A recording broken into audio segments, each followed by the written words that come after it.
Je suis venu présenter certaines recherches que je conduis en ce moment en laboratoire qui concernent en particulier le domaine de l'intelligence collective.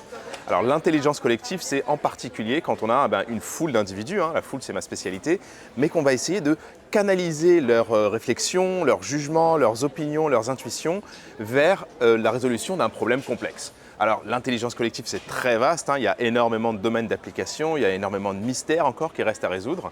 Un des domaines d'application en particulier c'est la médecine et donc c'est pour ça que je suis là aujourd'hui. Pour en bénéficier, déjà, il va falloir être un peu patient, parce qu'à ce moment, on est encore au stade de la recherche scientifique, donc c'est très incertain encore, il y a beaucoup d'incompréhension et de mystères.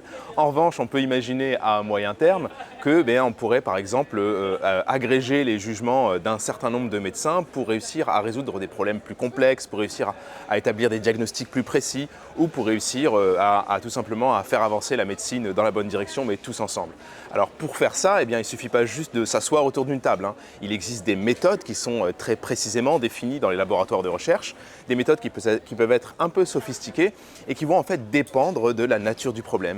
Donc est-ce qu'on va voter, est-ce qu'on va discuter, est-ce qu'on va utiliser des processus plus complexes sur Internet par exemple à la manière de Wikipédia? Tout ça, ça fait partie des questions qui restent à résoudre.